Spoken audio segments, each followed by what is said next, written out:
You're tuned in to Ask the Master Auto Technician. Car questions? Get answers right now. Call 850-763-0555. James Auto Center, we fix it right, guaranteed. Beep, beep, beep, beep, yeah! All right, good morning, everybody. This is Friday Morning Show. I have Hansson Hindenburg calling all the way from Baytown Tires. He is your Tire Pros expert. He knows more about tires than just about anybody in the Southeast United States. If you want good tires, you want the tires that are going to last a long time, or you want tires that maybe you're just trying to sell a car, he has those options for you, maybe inexpensive tires. Hansson, tell us a little bit more about the tires you offer as a Tire Pros expert. Well, like you said, we try to cover the gamut. And even the worst tire, like you said, oh yeah, just put a set of tires on there that'll last, maybe a year or two. I'm trying to sell a car or trade it or whatever. Even the worst tire that we sell nowadays is probably better than the tires were made 20, 30 years ago. And that's scary. I mean, not scary, and scary in a good way. It's just because the technology and the way they put them together becomes so much safer. I remember we used to have tires that every time you turned around, they'd be separating. Why did they not separate like they used to? I mean, that used to be a common problem. The tire industry has been able to, even the cheap manufacturers in China that we think of, were able to hire people over the years that were better engineers. They made more money and were able to buy better equipment. And a lot of times, some of these manufacturers are even manufacturing tires for name brand. So they've gotten a lot of the expertise together, and they were able to make a good product. Like I said, most of the time, the least expensive tire is pretty good. So and what we try to do here is look at the tire, and if the tire is not any good, including big name brand tires that we feel like don't last or don't do what they're supposed to do, I just don't carry them. So we want to have an on-the-ground feel for what tire will fit your car and make a good selection. Now, what are the name brands of tires there? I know you have Michelin, and that goes without saying because that's one of the better tires out there, but what are some other tire brands you have? Oh, gosh. Sorry, I didn't mean to put you on the spot there. We General, Continental, Yokohama, BF Goodrich, Uniroyal, Cooper, Goodyear, Bridgestone, Firestone, Pirelli. Y'all carry all those tire brands? So, we got a gamut. If you have a tire that Nitto is a big one, Toyo, for off-roading.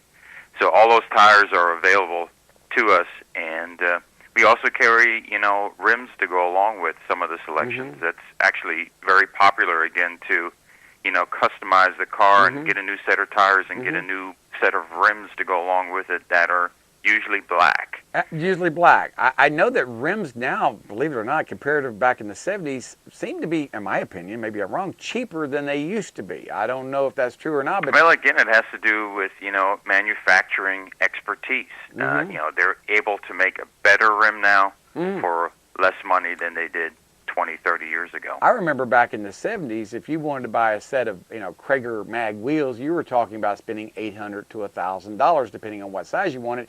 And now you can buy something equivalent to that for about half price of that, if I'm not mistaken. Oh, yeah, absolutely. And then, like I said, they're well made and they hold up. And even the black finish on a lot of these, are where they were a few years ago. They would start peeling within a year or two. Now the powder coating and all that has gotten so much better that they last as long as a regular, aluminum rim. We had a gentleman call earlier, Brian Armstead. He called from California talking about the new designs on Toyotas and some of the cars they're having out there. And he was talking about wheels some of the wheels are being made out of carbon graphite. And I'm going, wow, I had no idea. But those are very lightweight wheels, very expensive. I'm sure you probably don't sell those, but very expensive, but very lightweight and resistant to being bent. And they're putting those on some of the newer model cars that are run flats, I guess. Well, that's the next frontier, is to make the car lighter and lighter to get better gas mileage out of it. And you see it all the time. Rims do bend pretty easily, and we see that a lot, especially on foreign cars that are European made.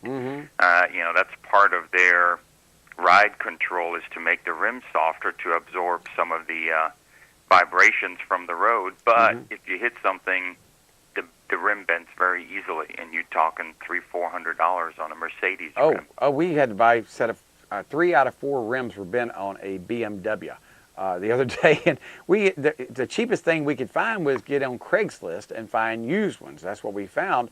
And out of the used ones we bought, they weren't perfect, but they were much, much better than what we had. But you're right. It does seem like that's part of the ride control. It doesn't take but a few potholes before those expensive $200 and $300 BMW wheels are not exactly round anymore. They're almost egg-shaped, and then the customer complains about, my car vibrates. And boy, does it vibrate. It vibrates at every speed above 5 miles an hour. You can't get it to go away. I'm going, this is not good.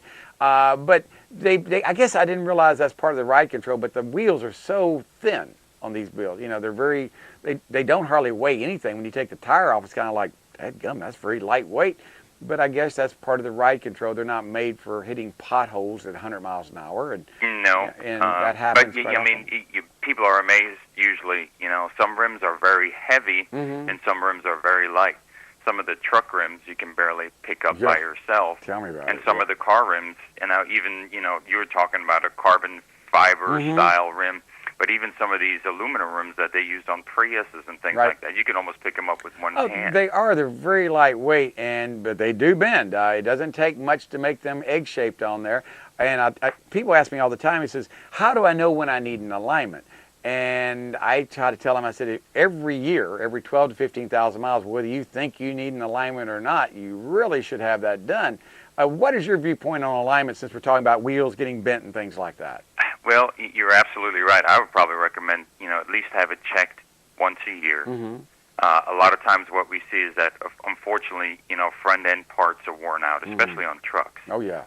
And when we put a set of tires on there, we inform the customer of that, and a lot of times they go, well, I don't want to spend the money on fixing it, and then they wind up, you know, wearing the tires out quickly. Yeah.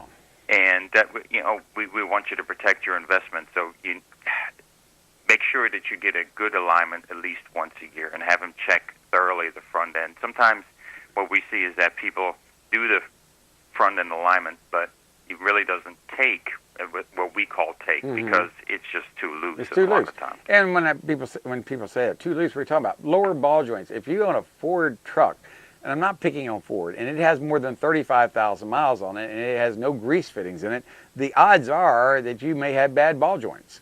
And I'm not trying to pick on Ford. It just seems like one of the things we've seen. Same thing with Dodges. If you have more than 50,000 miles on them, the ball joints can be wore out. And a lot of people, I'm finding out, they go to a tire store, they don't know how to take the load off the ball joint to check a ball joint. They just pick it up in the air and they grab it. Oh, I don't see any play in it. Right. But when it's hanging up in the air, it's all bound up. You can't see any play. And we see that, and like you said, we put the tires on there and we say we can't do an alignment. We'd be taking your money because the front end is just not good. They take it somewhere else and they do an alignment, but they come back, you know, a year from them saying, well, my front tires are worn. And we look at it again and we say, you know, like you said, a lot of times the lower ball joints or upper ball joints just have way too much play in them. Well, and now a lot of people say, well, James, what is too much play? And my answer is, if you can discernibly notice the play, it's too much. You know, I think 60 thousandths is what they give as a maximum play on ball joints. And 60,000 isn't a whole lot, but if you can feel the play when you're picking up, taking the load off, and you can feel it, that's more than 60 thousandths. And I don't know, what is y'all's viewpoint on too much play in a ball joint? Well, you're right. I mean, we want to be conservative and not overdo ball joints, but you're absolutely right. You can feel it. And what we've done before in the past is we actually set the alignment machine up and have the car sitting there. If you just tap the wheel a little bit and it changes, then there's something loose inside there. Because you can take another truck that's perfectly tight and you can almost punch the front tire and it doesn't change the readings on the front end machine. Not at all. And another thing a lot of people overlook that I'm finding out is wheel bearings. Yes, whether they're adjustable wheel bearings, you know, like the old style we had, where, you know, with cotter key tightening down, and a lot of people won't repack their wheel bearings. They forget to do that, which is maintenance. And even the cars that have hubs, they get play in them. They may not make noise, but they have play in them, and that affects the alignment. And it's very hard to tell a customer, yes, sir, you have about 1/8 of an inch of play in your wheel bearing up here, and I need to change this hub assembly, which is $400.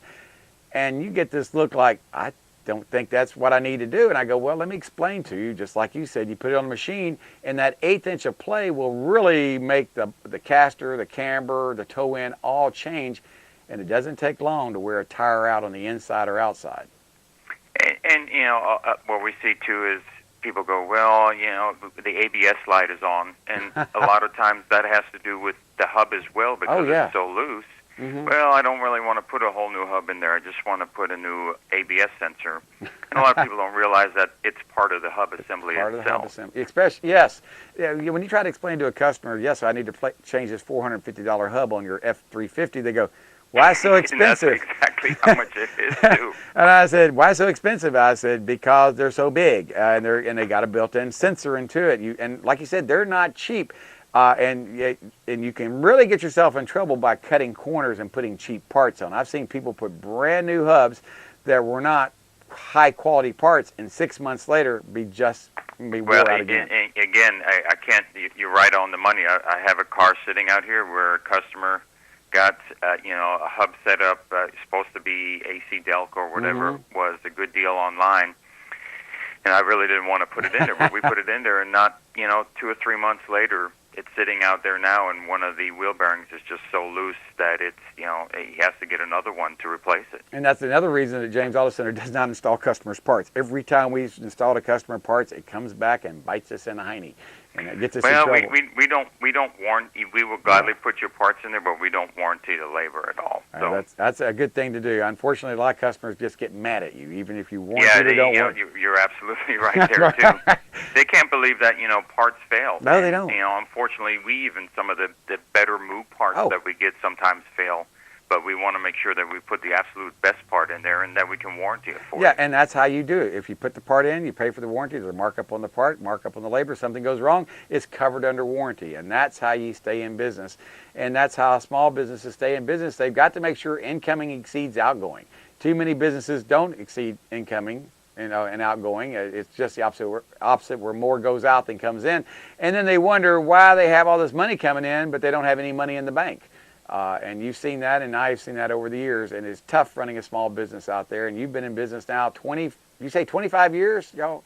Going on 25. It's been, more like 23 that I've been here. Well, we just celebrated our 36th. I saw that. That's great. And unfortunately, you've seen a lot of changes, but fortunately enough for you, you were able to overcome the obstacles and keep on moving forward. So. It's amazing. I would love to see more mom and pop businesses open right now, but due to governmental regulations, whether it's federal, local, and state, it's almost impossible I shouldn't say impossible. There's got to be a way of doing it, but it's discouraging. It's kind of like a sin tax. You know how they put tax on beer and alcohol to keep you from buying it? I think they put a tax on opening up a business to keep you from opening up a business. Well, they're worried about small business. The government has a hard time controlling them, so they just want to tax them to death so they go away. Well, that's when they're doing a very good job of making us go away, and that's not good for our economy. Not good for mine, not good for yours. Hey, Hansson, we're up against the clock. Anything you want to tell people besides 873-8900 is your phone number? We're here for you. We want to help you get you a new set of tires or anything else you need. Have a great week. All right, y'all be good. Talk to y'all later, everybody. Bye-bye. James Auto Center, we fix it right, guarantee.